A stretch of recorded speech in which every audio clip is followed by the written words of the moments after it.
hari ini. Silakan Ustaz. Allahumma salli ala sayyidina Muhammad wa ala ali sayyidina Muhammad. Assalamualaikum warahmatullahi wabarakatuh. Waalaikumsalam. Alhamdulillahi rabbil alamin. Wassalatu wassalamu ala sayyidil mursalin. Wa ala alihi wa sahbihi ajma'in.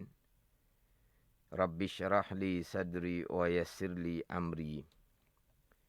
Wahlul 'uqdatam min lisani yafqahu qawli. Subhanaka la ilma lana illa ma 'allamtana innaka antal alimul hakim. Wala haula wala quwwata illa billahil aliyyil azim. Terima kasih kepada DJ Fat. Alhamdulillah dapat bersiaran kembali dengan DJ Fat. Beberapa minggu yang terdahulu bersama dengan DJ Wadi. Ya. Untuk tahun baru ni kembali bersama dengan Fat. Ya. Jadi insya-Allah untuk slot Talaki Safinatun Najah menggunakan pakar kitab Safinatun Najah yang mana ada edisi Jawi dan ada edisi Rumi. Itu terpulang kepada sidang pendengar lah. Nak beli, nak pakai hak Jawi ke, nak pakai hak Rumi ke. Sebagaimana yang saya sebut sebelum-sebelum daripada ni, seeloknya ada kitab lah. Cuma sebagaimana saya sebut, kitab Safinatun Najah ni tajuk dia nanti masuk tajuk pekoh. Tajuknya lengkap. Okay. Tetapi dia punya ayat dia ringkas. Jadi ayat yang ringkas tu insya-Allah lah saya akan panjangkan bicara, bukan hanya semata-mata membaca dalam kitab Safinatun Najah. Jadi insya-Allah saya jadikan sifat kitab Safinatun Najah ini sebagai panduan lah, sebagai nak pindah satu-satu bab mengikut dalam kitab Safinatun Najah. Jadi insya-Allah lah untuk slot kali ini akan membicarakan hak berkaitan dengan rukun Islam.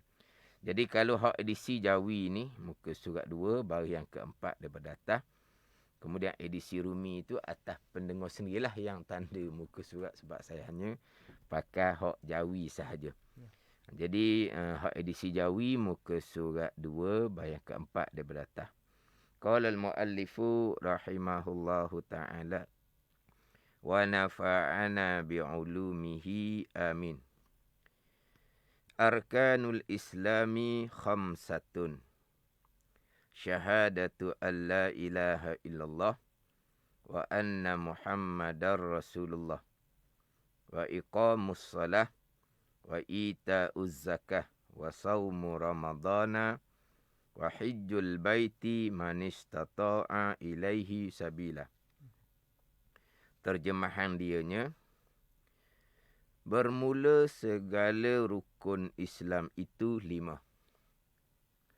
Pertama daripada 5 rukun Islam, menyaksikan bahawa tiada Tuhan yang disembah dengan sebenar-benarnya melainkan Allah Ta'ala, dan menyaksikan bahawasanya Nabi Muhammad itu pesuruh Allah Subhanahu Wa Ta'ala. Jadi hak selok yang terdahulunya panjang bicara berkaitan dengan definisi Islam, definisi iman, kemudian saya tambah satu laginya definisi ihsan, untuk melengkapkan bahagian agama, komponen agama atau disebut sebagai rukun agama, iaitu Islam, iman dan ihsan. Ada 3. 3 komponen agama. Jadi saya datangkan ketiga-tiga komponen agama tadi dengan takrifan dia, dengan definisi dia. Jadi sekarang kita masuklah pula kepada pembicaraan rukun Islam, dan insya-Allah di bawah tu akan masuk pembicaraan rukun iman, barulah kita masuk kepada tajuk pekoh. Jadi walaupun kitab sebagaimana disebut tadi, kitab Safinatun Najah ni kitab pekoh, nama kitabnya Safinatun Najah fi ilmil fiqhi. Itu nama kitab. pada ilmu fiqh. Tapi sebelum nak masuk bab fiqh ni, kita bicara bab Islam dan iman terlebih dahulu. Sebab pengamdian diri kita kepada Allah Subhanahu Wa Taala, kita berwudu, kita mandi wajib, kita bersembahyang, mengeluarkan zakat, berpuasa, mengerjakan haji. Syarat yang pertama untuk sah ke semua hak fiqh tadi itu adalah Islam dan iman. Jadi kena kemah molek berkaitan dengan rukun Islam, berkaitan dengan rukun iman, barulah pergi kepada pembicaraan fiqh, pengamdian diri kita kepada Allah hak zahir. Jadi kalau tidak lengkap Islam dan iman, maka ibadah kita daripada berwuduk kita, daripada mandi wajib kita tidak akan sah. Sebab syarat sah ibadah adalah Islam dan iman. Jadi kita akan bicaralah berkaitan dengan rukun Islam yang 5 perkara. Bukan hanya kita bilang je ni. Kalau bilang rukun Islam ada 5 perkara, tu rasa-rasanya budak umur 5-6 tahun pun sudah dimulai kita ajar. Kadang-kadang kita ada poster apa tu? Poster tepek dinding, rukun Islam 5 perkara. Lepas tu hak poster lain, rukun iman 6 perkara. Kemudian poster lain pula, sifat Allah, wujud, kidam, bakau. Ni poster lain pula, bilangan Rasul hak 25 orang. Bilangan malaikat, bilangan kitab. Waktu biasa tu dalam poster-poster untuk peringkat permulaan. Jadi kalau hanya semata-mata kita bilang rukun Islam 5 perkara tu, tahap tu lah. Jadi kita kena ambil faham satu-satu rukun. Kemudian ketika saya membicarakan berkaitan dengan definisi Islam terdahulunya, saya sudah menekankan berkaitan dengan kedudukan 2 kalimah syahadah. Rukun Islam ada 5. Tapi yang menjadi asas kepada rukun Islam yang 5 perkara ini adalah rukun yang pertama, mengucap 2 kalimah syahadah. Itu asas kepada rukun Islam. Kemudian daripada zahirnya penyaksian Allah tiada Tuhan disembah dengan sebenar melainkan Allah. Penyaksian zahirnya Nabi Muhammad utusan Allah, pergi kepada iman, kepercayaan dalam, yang mana rukun iman ada 6 perkara. Tapi asasnya adalah beriman dengan Allah, rukun yang pertama, dan beriman dengan Rasul, rukun yang keempat. Menjadi asas kepada rukun iman yang 6 perkara. Sebagaimana rukun Islam yang 5 perkara, yang menjadi asasnya adalah rukun yang pertama, mengucap 2 kalimah syahadah. Yang mana, jangan lupalah sidang pendengar, berkaitan dengan takrifan Islam. Islam ni terima bulat-bulat secara zahir akan sekalian perkara agama yang dibawa datang oleh Nabi SAW daripada Allah Subhanahu Wa Taala.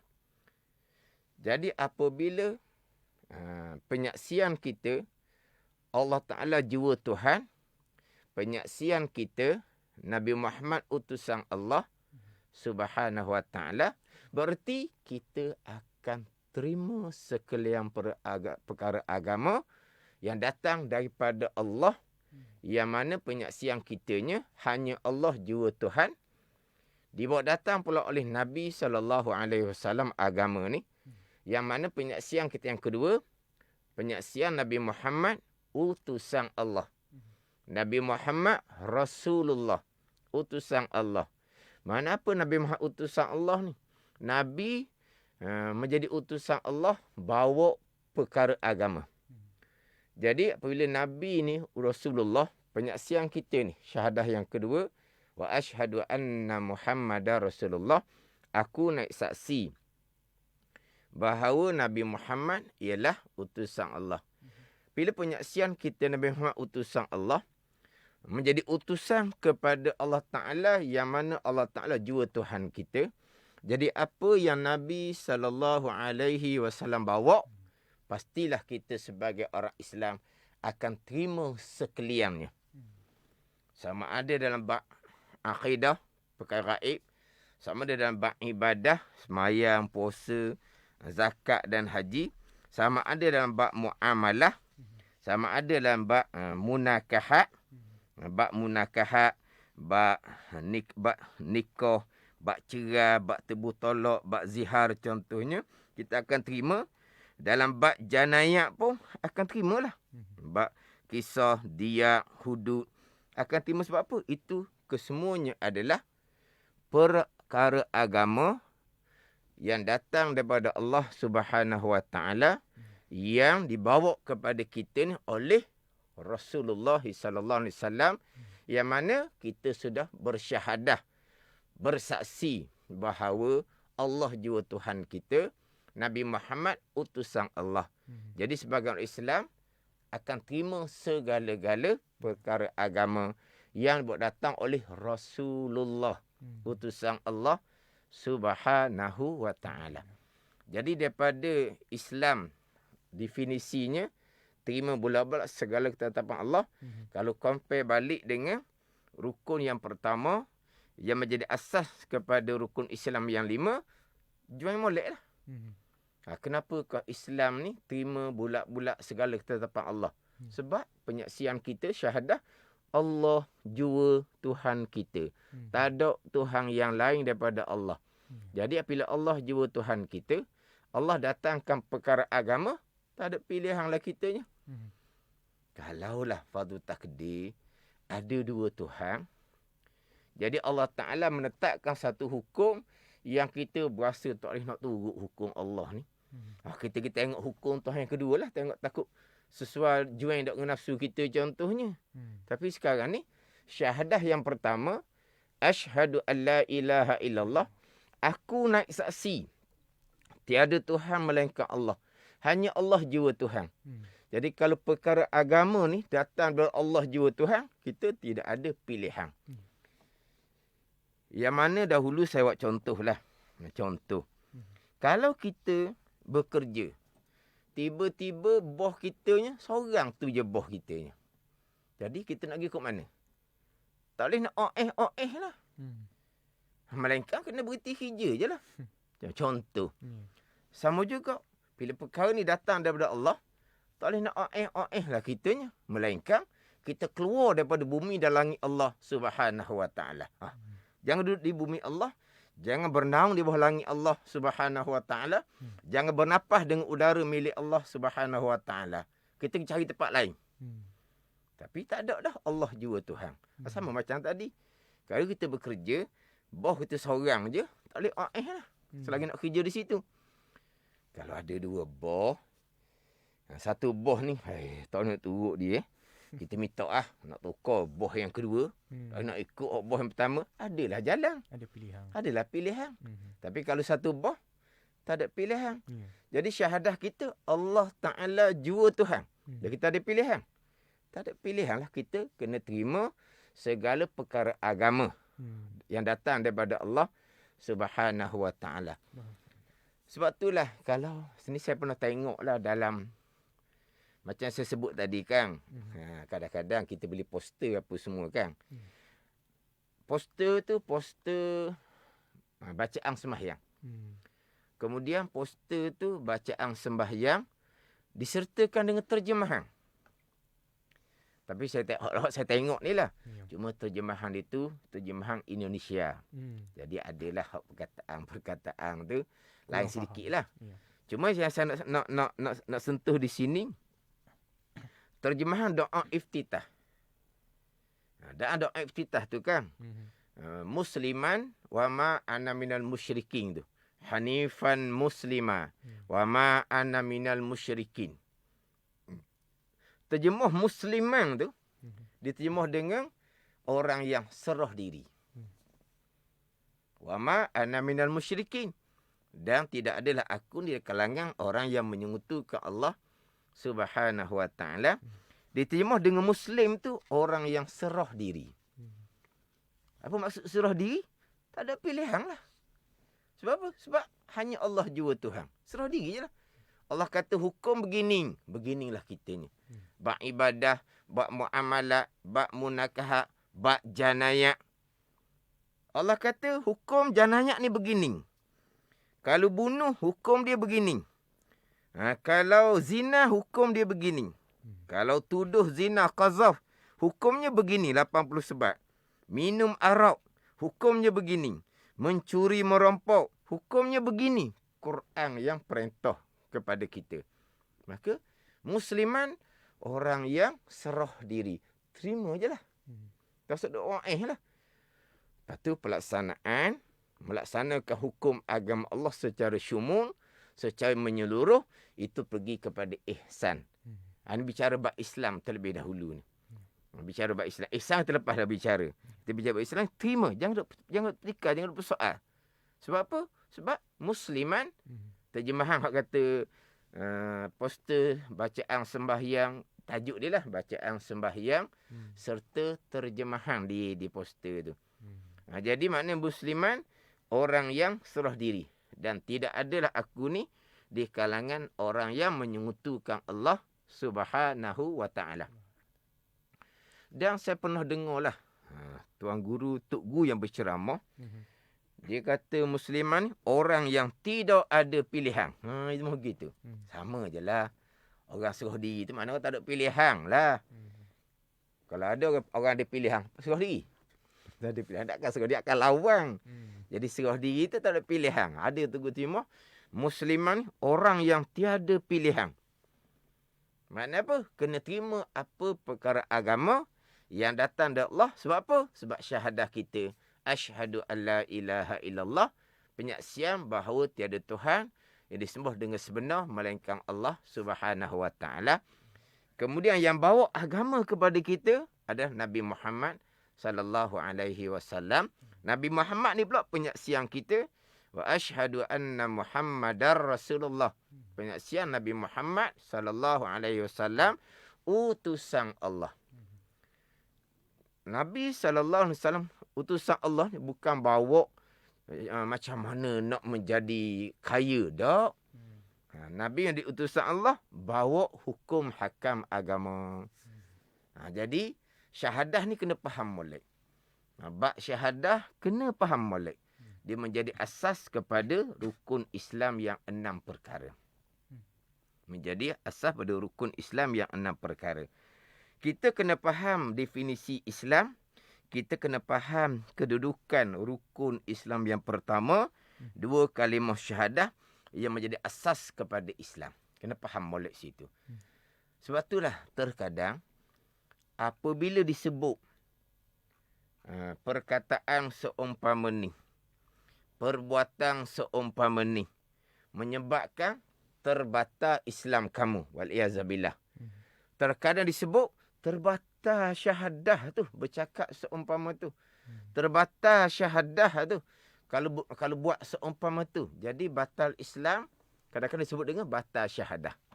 Sebab apa? Sebab syahadah menjadi asas kepada rukun Islam yang 5 perkara. Kemudian nak cerita laginya, syahadah ni rukun asas kepada Islam. Orang yang bukan Islam, dia nak masuk Islam. Islam ada 5 rukun ni. Islam ada 5 rukun. Orang yang bukan Islam, dia nak masuk Islam. Kalau kita pakai zahir kok, dah nak masuk Islam. Islam ada 5 rukun. Kena lengkap 5 rukun barulah diaku sebagai orang Islam. Sekarang ni orang bukan Islam, diberi taufik hidayah oleh Allah, dia pun nak masuk Islam. Nak masuk Islam. Islam ni ada 5 rukun ni.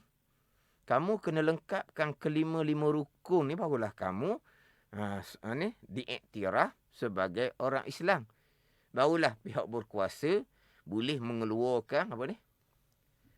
Kad akuan ada. Kan dia bila hak bukan Islam dia masuk Islam, maka pejabat agama akan keluarlah akad ke apa begitulah. Jadi sekarang ni kamu nak masuk Islam. Jadi rukun Islamnya 5 perkara. Pihak pejabat agama akan tunggu kamu melengkapkan 5 rukun barulah akan dikeluarkan kad akuan. Tidak.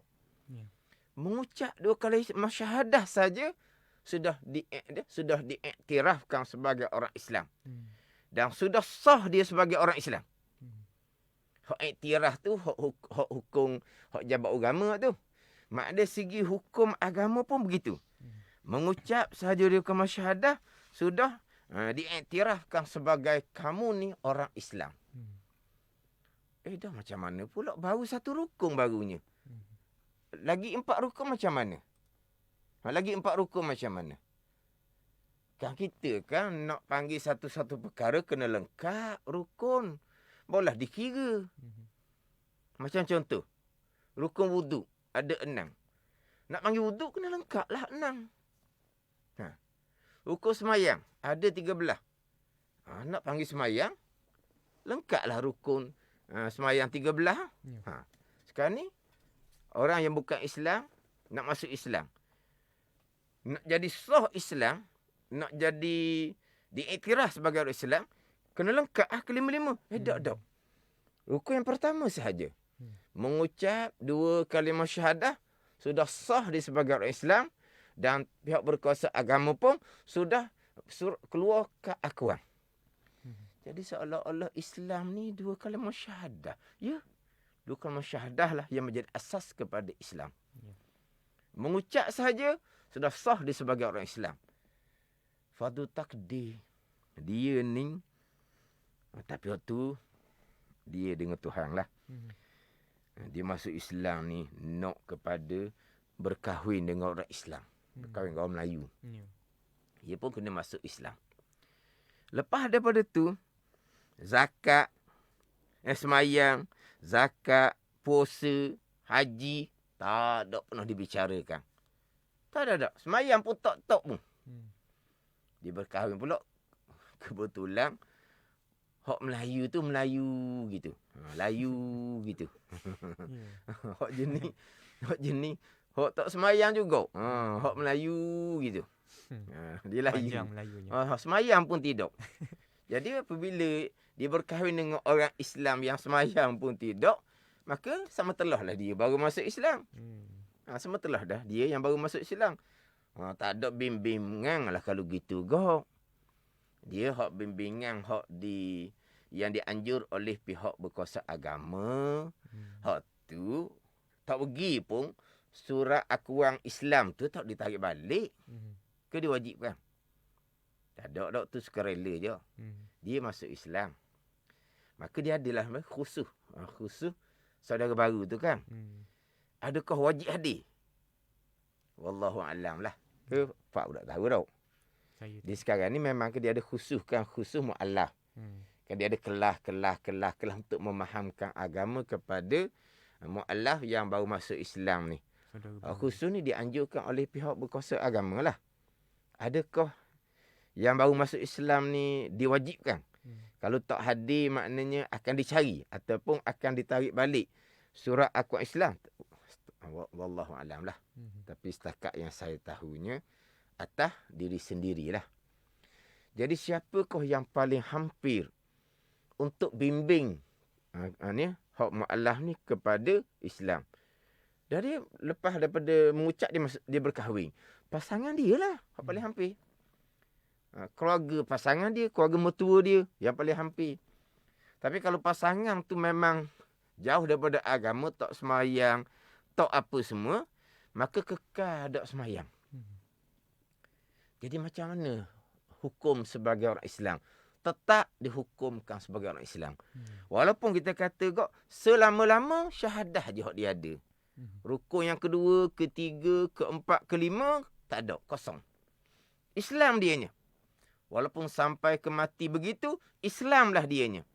Jenazahnya, jenazah orang Islamlah dianya. Dimandikan, dikapankan, disembahyangkan, dikebumikan. Walaupun bermula daripada mengucap 2 kalimah syahadah sampai ke mati, hanya syahadah saja. Rukun yang pertama. Rukun kedua, 3 ke 4 langsung tidak ada. Tetap kekal sebagai orang Islam. Oh, jadi kalau gitu seolah-olahnya Islam ni syahadah, syahadah ni Islam. Betul? Syahadah menjadi asas kepada Islam. Syahadah menjadi asas kepada Islam. Lepas tu tadi, sebagai saya sebut, antara definisi Islam dengan rukun syahadah ni kena faham molek. Lepas faham rukun syahadah, barulah kita pergi pada rukun yang kedua, mendirikan sembahyang. Yang ketiga, mengeluarkan zakat, mengerjakan, berpuasa bulan Ramadan dan mengerjakan haji. Baru kita pergi situ. Hak takrifan Islam, selesai dah. Masa saya hurah takrifan Islam tadi, saya sudah compare dah. Gabungkan dengan rukun syahadah. Rukun yang pertama menjadi asas pada rukun Islam. Saya atur dua ni. Dia akan selari dua ni. Di antara Islam dengan definisi Islam dengan pengertian rukun syahadah. Dia selari dua tu. Pada ni. Jadi jelaslah bahawa syahadah itu Islam, Islam itu syahadah. Yang mana orang yang nak masuk Islam, kewajipannya mengucap 2 kalimah syahadah. Maka sahlah Islam dia, diterima Islam dia secara zahir. Zahirlah Islam ni bahagian zahir. Bahagian hatinya itu bahagian iman. Itu pergi pada bab iman pula, bahagian hatinya. Sebab macam bicara dah dahulu baru kata Islam dan iman, dia tidak berlaziman. Ada orang Islam tetapi tidak beriman. Yang kita maklumnya Abdullah bin Ubay lah. Ini kepala puak munafik di Madinah. Zahirnya orang Islam bersembahyang di belakang Nabi SAW. Bila Abdullah bin Ubay meninggal, disembahyangkan, dikapangkan jenazah Abdullah bin Ubay, bahkan dikapangkan dengan jubah Nabi SAW. Maknanya dia orang Islam pada zahir, hukum atas dunia, tapi tidak beriman dengan bahawa kafir di sisi Allah. Dia panggil kafir hukum akhirah. Islam hukum zahir, Islam hukum atas dunia. Tapi tidak beriman dengan Allah dan Rasul, maka kafir di sisi Allah, hanya Allah yang mengetahui. Kemudian kafir di sisi hukum akhirah. Ini kita bicara dahulu berkaitan dengan Islam dan iman. Jadi, sebagai contoh saya sebut tadi, dia mengucap dengan syahadah, tidak ada dalam hati dia penerimaan akan Allah, jua Tuhan. Nabi Muhammad utusan Allah tidak ada di hati. Dia hanya menzahirkan mengucap dengan syahadah kerana nak berkahwin. Ataupun kerana nak dapat bantuan daripada pihak kerajaan. Bila masuk Islam, maka kerajaan sentiasa bantu. Sentiasa bantu untuk memastikan mereka ni terbela. Jadi dia pun masuk Islam, tujuan dia di situ sahaja. Tapi kita perkara ni jangan kita duduk kata. Ada ni. Yang kita duduk kata, Ning ni masuk Islam nak berkahwin dengan orang Islam je ni. Haram hukumnya. Ni masuk Islam ni tak ada tujuan lain ni. Nak ambil peluang lah ni, nak dapat bantuan kerajaan ni. Haram kita kata gitu. Walaupun ni dah kita sebut lah. Walaupun ada dia punya apa? Dia punya muqtada dia. Muqtada ni, kalau kita cakap Terengganu ni, dipanggil dengung. Fak orang mana Fak? Faham. Oh, faham. Jerantuk. Jerantuk. Oh, jerantuk. Itu hari hok banjir, hok berat tu, bukan jerantuk oh. Itu mentakak. Mentakak. Gini. Ni panggil apa? Dengung ni gini. Kita dengar dia cakap tu, dia ni mari ni nak cerita dia ni kesempitan ni. Mana dia tidak sebut direct. Cara dia bercakap tu, dengung dia. Dia cakap kan sebut dengung. Dengung dianya, maksudnya dia macam nak minta pertolongan lah. Cuma dia nak minta secara terang-terang. Mungkin dia ni segang, dia malu. Tapi cara dia cakap, dengung percakapan dia tu, dia nak minta bantuan kita. Tapi dia cakap direct. Dia panggil muqtada. Dengung. Apa panggil apa? Meh-meh. Mirip-mirip. Ke apa gitulah. Maknanya percakapan dia tidak nyata.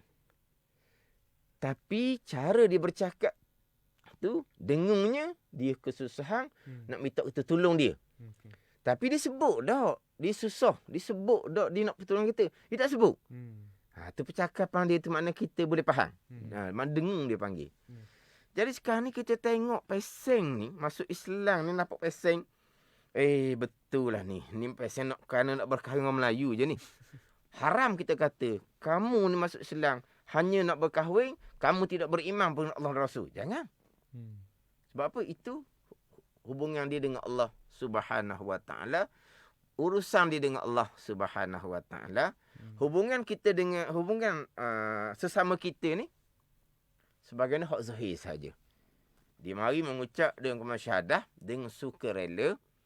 Tidak ada sebarang paksaan apa semua. Maka diterima dah syahadah dia. Dia menjadi orang Islam dah pada zahir. Pada ni. Lepas tu, beriman itu hubungan dia dengan Allah Subhanahu Wa Taala. Cuma saya nak balik semula kepada kedudukan dua kalimah syahadah. Hak tadi, hak bab. Semata-mata rukun yang pertama sahaja. Daripada mengucap sahaja. Sembahyang, zakat, puasa, haji. Sampai ke mati, tak pernah dilakukan. Tetap dihukumkan sebagai orang Islam. Jadi seolahnya, syahadah lah Islam. Islam lah syahadah. Jadi kena faham molek tu bab syahadah. Jadi orang yang nak masuk Islam ni, dia kena mengucap dua kalimah syahadah. Ni kedudukan dia. Mengucap dua kalimah syahadah. Bukan kata kamu nak masuk Islam, kamu kena pandai baca Fatihah dahulu. Kamu pandai baca satu surah Al-Fatihah, barulah sah Islam kamu. Kamu nak masuk Islam, kamu kena pandai baca suratul Ikhlas dahulu. Pendek je tu. Tak ada. Nak masuk Islam, mengucap dua kalimah syahadah. Ni besarnya kedudukan dua kalimah syahadah.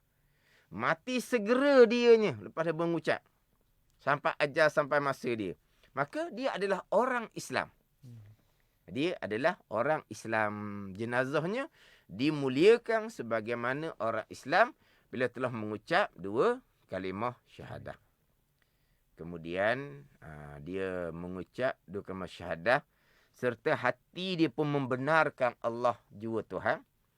Serta hati dia membenarkan Nabi Muhammad utusan Allah. Maka sah dia sebagai orang beriman. Jadi Islam, zahir, beriman, hubungan dia dengan Allah Subhanahu Wa Taala. Dia mati saat tu, syurgalah dianya. Sebab apa? Syarat syurga adalah iman, bukan Islam semata-mata. Tapi kalau dia hanya tidak ada kepercayaan daripada Allah dan Rasul, dia hanya nak berkahwin betul-betul begitu sahaja dianya, sampai ke mati dia tidak mendalami pun ilmu agama, berkaitan dengan kepercayaan iman akidah tak pernah dipercayai, tidak pernah dibicarakan, tidak pernah dipelajari, kemungkinan dia hanyalah Islam pada zahir, kafir di sisi Allah sampai ke mati. Tapi ini kita bukan urusan pembicaraan kita. Cuma nak ceritanya, dia betul-betul. Mulut asyhadu alla ilaha illallah, hati membenarkan, mempercayai Allah Ta'ala jua Tuhan. Mulut wa asyhadu anna Muhammadar Rasulullah, serta hati membenarkan, mempercayai Nabi Muhammad adalah utusan Allah. Sah iman dia. Dia tak mengaji lagi wujud, kidang, bakok semua ni. Hak tu kena kemudian. Tu secara detail kemudian.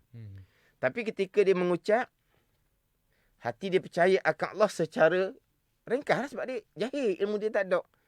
Hati dia percaya pada Nabi Muhammad secara ringkas sebab dia jahil, ilmu dia tak ada. Sah iman dia. Walaupun dari segi pegangan, kalau ikut kita sebagai orang Islam yang beriman ni, banyak lagi lah pegangan hak salah dah. Dia masih lagi berpegang pesen kafir dia dulu. Contohnya. Tak ada. Walaupun pegangan dia banyak salah, tapi kesalahan tu syarat tak ambil salah. Sebab kerana dia jahil, baru masuk Islam, maka kesalahan dia tu tidak dikira salah. Tapi dia kena belajar pula kemudian untuk mengenal Allah dan untuk mengenal Rasul. Dia kena belajar pula kemudian. Tapi nak ceritanya, di saat dia mengucap dua kalimah syahadah, secara zahirnya sukarela, hati dia pula percaya akan Allah dan Nabi SAW, sah iman dia. Mati saat tu, mati sebagai orang Islam, jenazahnya dimuliakan sebagai orang Islam dan beriman di sisi Allah, syurga dia. Kekafiran dia, walaupun 40 tahun ke, 50 tahun ke, 60 tahun ke, semuanya telah diampuni oleh Allah Subhanahu Wa Taala. Dia mati sebagai orang yang beriman, maka syurga dianya. Ini kena faham bab Islam dengan iman ni. Tapi waktu dia dengan Allah Subhanahu Wa Taala, lepas dia sah iman dia, dia kena mendalami lah hak berkaitan dengan rukun iman yang 6 perkara pula. Untuk memastikan iman dia tu iman yang sempurna. Tapi masa dia mengucap tu, dia percaya dah akan Allah dan Rasul. Tapi rekah sangat. Makna ke-6 rukun iman ni, dia pun tak tahu ke mana lagi ni. Tak apa lagi sebab dia jahil. Salah pun tak berdosa lagi dianya. Kan sebab dia jahil baru masuk Islam. Tapi tak boleh dah duduk gitu sama. Dia kena mempelajari hak berkaitan dengan iman pula. Untuk memastikan dianya beriman di sisi Allah Subhanahu Wa Taala. Kemudian kita ada masa lagi ni. Tengok masa. Yalah, makna sekarang ni maghrib kira dak lah awal sangat. Kalau maghrib awal ni, nak kena berhenti cepatlah sebab nak maghrib lagi apa semua. Persiapan. Persiapan apa semua. Jadi maghrib ni lewat sedikit dah sekarang ni, agak masa tu redalah sikit. Kemudian kita masih lagi bicara berkaitan dengan hak rukun yang pertama. Kemudian insya-Allah di slot akan datang kita akan pindah kepada rukun yang kedua, ketiga, keempat dan kelima. Situ kita akan bicara panjang pula lah. Kenapa selepas daripada bicara rukun syahadah, didatangkan mendirikan sembahyang, mengeluarkan zakat, berpuasa di bulan Ramadan, mengerjakan haji. Itu hanya bahagian ibadah. Jadi muamalahnya tidak didatangkan, munakahat tidak didatangkan, janayat tidak didatangkan. Walaha kesemua tu masuk di bawah 2 kalimah syahadah. Nanti kita akan bicara. Kenapa rukun Islam yang kedua sampai rukun Islam yang kelima hanya bahagian ibadah. Kan kita kan ibadah, muamalah, munakahat dan janayah. 4. Tapi kenapa hanya rukun Islam yang kedua sampai kelima hanya dalam bab ibadah? Kita akan bicara nanti. Dan kita sebagai orang Islam kena memahami kenapa hanya didatangkan rukun berkaitan dengan ibadah semata-mata. Tapi sebelum nak bicara panjang, kena mati dahulu Islam dengan 2 kalimah syahadah. Rukun Islam yang pertama yang menjadi asas kepada Islam, yang mana orang kafir nak masuk Islam, dia kena mengucap 2 kalimah syahadah, maka dia sudah dihukumkan sebagai orang Islam. Besarnya kedudukan 2 kalimah syahadah. Kemudian 2 kalimah syahadah ini menjadi kewajipan kepada yang bukan Islam untuk masuk Islam. Adapun kalau orang Islam yang warisi daripada ibu bapa, Islam yang warisi daripada ibu bapa ni, Islamnya daripada ibu bapa. Dia panggil taba'an li abawai, menuruti ibu bapa. Walaupun dia tidak mengucap 2 kalimah syahadah sekalipun, dia orang Islam. Termasuklah kalau ibu ataupun bapa yang bukan Islam ni mengucap 2 kalimah syahadah, anak mereka yang belum baligh dihukumkan sebagai Islam tanpa perlu mengucap. Ayah ataupun ibu yang mengucap 2 kalimah syahadah, jadi anak yang belum baligh ni akan menuruti Islam tanpa perlu mengucap. Sebab apa dia panggil Islam warisi? Warisi daripada ayah yang masuk Islam ataupun ibu yang masuk Islam. Adapun kalau anak tu sudah baligh, dia nak masuk Islam, dia kena mengucap 2 kalimah syahadah sendiri. Itu cerita hak anak orang bukan Islam. Kita ni ibu bapa kita Islam, maka kita dihukumkan sebagai orang Islam. Walaupun seseorang tadi ni tidak pernah mengucap dua kalimah syahadah seumur hidup dia sekalipun, dia tetap orang Islam. Macam mana pula jadi tak pernah mengucap dua kalimah syahadah ni? Kita kata tak pernah semayang lah. Kalau semayang, dalam tasyahud awal, dalam tasyahud akhir, ada dua kalimah syahadah. Dia tak pernah semayang. Dia tak pandai semayang. Dia tak pandai baca Fatihah. Dia tak pandai baca tasyahud. Tapi mak ayah dia Islam. Mengucap pandai kedok tak tahu sebab tak pernah mengucap. Contoh. Tetap dihukumkan dianya sebagai orang Islam. Beriman dia macam mana? Iman dia dengan Allah Subhanahu Wa Taala. Tetap hukum dia sebagai orang Islam. Walaupun sepanjang hidup dia tidak pernah mengucap dua kalimah syahadah. Dan mungkin tak pandai mengucap dua kalimah syahadah sekalipun. Sebab Islam dia bukan bermula daripada dua kalimah syahadah. Islam dia bermula dari ibu bapa. Dia panggil Islam taba'an li abawai, turut ibu bapa. Adapun yang asalnya bukan Islam, Islamnya bermula dengan dua kalimah syahadah. Jadi kalau Islam yang warisi daripada ibu bapa, Islamnya bermula daripada ibu bapa dia. Bukan bermula daripada mengucap dua kalimah syahadah. Jadi kita ni sebagai orang Islam yang kita warisi, yang kita pusakai daripada ibu bapa, macam mana kita dengan rukun Islam yang pertama?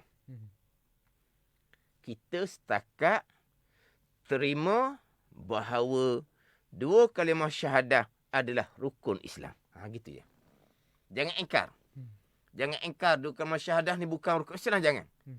Kita terima dan kita mengaku bahawa dua kalimah syahadah adalah rukun Islam.